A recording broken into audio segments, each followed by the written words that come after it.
NBA season has started. We're here. We're in the midst of it. What are we like? 10 games in already?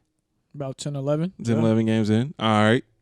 And y'all already know if you've watched the first 2 or 3 episodes of this podcast, you know I'm a Melo fan, so you know we might as well just get it started hot. You want to start with Melo? We just go start with Melo.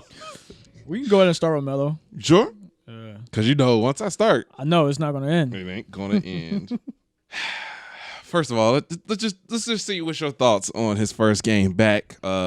He's with the Portland Trailblazers, rocking that 0-0. And I think I said that earlier. What? I think I said he would be good with Portland. Yeah. So I don't remember my reply to that, but yeah. You said that. His first game back was exactly how I thought. Mm-hmm. He ain't played in a year and a half, so I wasn't expecting him to come out and be like 30 points. I knew that was not going to happen. I don't know who would have expected that, but yeah, sure. you know how people that don't know basketball, yeah, he got to play perfect. Right. Like, nah. He played good. Mm-hmm. All the shots he took was good shots that we know he can make. He didn't shoot particularly well, but who's going to play well in the NBA game speed when you've been gone for a year and a half? Yeah. Nobody. So I think overall it's something that they could build off.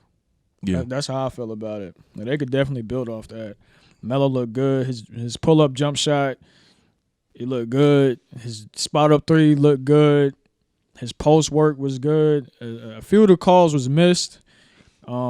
I feel like the refs had, they probably got something against him. I mean, the whole NBA it's November. He just now getting signed. Right. This man is a Hall of Famer. Mm-hmm. What is wrong with y'all? Just like Jamal Crawford. I didn't know he was still a free agent. Mm-hmm. It's disrespectful. You got no disrespect to Quinn Cook, but like those just one of the players I just seen. I'm like, dang, why is he in the league? Then if you look at the Warriors, oh my gosh, I don't know anybody. Yeah. I don't get it.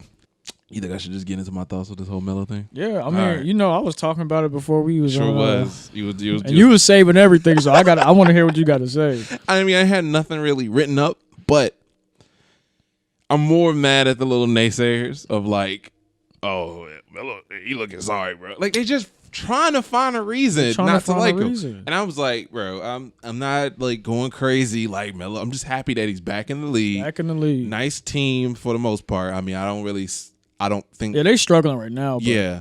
I don't know. I don't really. If they keep at this pace, I don't know about playoffs. Yeah. But, it's whatever. It's not really about that. It's really, I want Melo to show that he can fit. I just want him to have this redemption part of this, like this season to be his redemption year of like, I can still play. Mm-hmm. I can still be a force. And I'm okay from coming off the bench. All right. Because I feel like he would thrive more with this, like you were saying during that game, he played very well. I mean, not very well, I guess pretty well for a first day comeback. He looked good. It wasn't like it was, he out of shape. It just looked like, okay, he belongs. Yeah. Isaiah Thomas on like NBA TV, he was talking about it. He was like, back in the day when a vet like that comes back, you would feed him, and they wasn't feeding him, which I was like, I kind of agreed with him. Like, it'd been nice to see what he can really do playing. But also I was like, well, it's fine because it's really about him fitting in less than it is about how dominant he could be in the game, which is cool. I don't know. I really didn't have no strong opinion. I didn't hate it. I didn't say I loved it, but I was just more excited to see him play. Yeah, I think that's what a lot of people were saying. Like a lot of people was just like, man, just to see him back on the court was more than what he produced. Like we knew he's not, like he's not Melo of 05, right? When he was on the cover of NBA Live 2005, yeah. But they should have fed him more. Mm-hmm. Now that I think about it. He still put up 14 shots, but yeah. I mean, it's one of them things like you could have, but he still put his shots up. So yeah, right now, I mean, it just kind of showed. I mean, not the whole Melo thing, but Portland really needs to learn how to talk to each other and become a team. Which it's early in the season, so I mean, eventually it could happen. and hopefully it happens well with Melo in the lineup. I don't really care if he starts or comes off the bench. I just want him to play good. Ultimately, if he can just average 18 points, I think that's good enough. Yeah. To show that he can still play, because I think he's on a 1 year non-guaranteed contract or something like that. Something like that. Yeah. There was so many reports. I seen one that said he's only making like $50,000. Yeah. That was. I don't even know if that's true. I didn't want to look into it. 'Cause I was like, that's a little heartbreaking. Yeah. I mean, the one I saw was $2 million. But it was like he don't need the money because Right. last year he just made $25 million. Right. The money ain't the problem right Money now. not the problem. It's just about seeing where he can fit. Yeah. But as far as like future wise, if Portland don't really get it together, I don't really want him to be here anymore. But apparently he has some YouTube channel. He has a YouTube channel talking about this whole thing, and it just showed that he was just like, he's just playing nice. Yeah. No disrespect to Melo. I mean, I'm just saying you're playing nice. It's your team, and he wants to build himself up, and that's kind of the only way I could take it. Like, I don't know how to. I already have my expectations of him. It lowered, but it hasn't. My respect for him hasn't gone away. So Yeah. I mean, what he shot 4 for 14, so something like that. Yeah.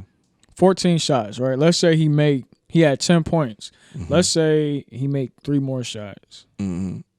2 twos and a 3. That's 9 points. That's 19 points on Mhm. 14. Just 3 more shots. Him making 3 more shots changes everything. Right. And I don't know. It's weird because I haven't really seen. I could be wrong. I don't watch Portland often, so I'm just saying this because it's me first time actually watching Portland like that. But him being a post scorer seems weird for them.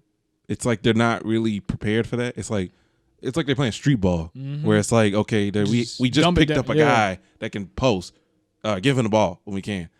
It don't look like the plays are really worked around that. Yeah, it's not worked. It's just kind of like Melo. I got a mismatch. Feed me. Yeah, but also I don't want them to work around it because then they look like the Knicks, and that's what the Knicks had a problem with. It was like that just doesn't work that well with everybody. So Especially with Dame and yeah. And then also we ain't got Dame. We there's no Damian. roster. Yeah, Like, it's not full house. So it's like you can't really see. right. Damian wants Carmelo. He Yeah. co-signed for him. So Of course. Even though I know this whole little like early on, Dame was like, man, I don't mind doing it by myself. This ain't his exact quote. yeah, But he was like, he didn't really think he need anybody. Yeah. But of course, when you was like, somebody come your way, you're gonna be like, yeah, of course, I like to hoop with him. I'm just not leaving the Trailblazers for it. exactly. So I get that, and I respect Dame for that.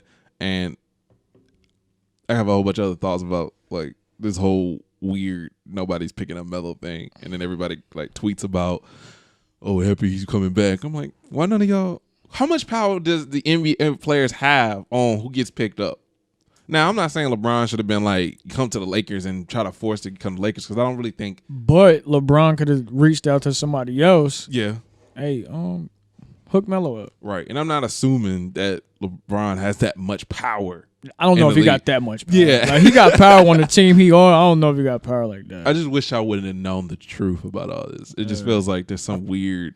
Like something in the behind the scenes is going Yeah. on that nobody knows. Yeah. And we ain't going to hear about it until like a documentary. Yeah, 20 to a years documentary later. like, yeah, we found out like Melo was blackmailed, and Yeah. they said it was a text message Yeah. that went around and said, you better not sign him or we're going to fire you. You know? It was something like that, boycotting Melo because he's, something. I don't know.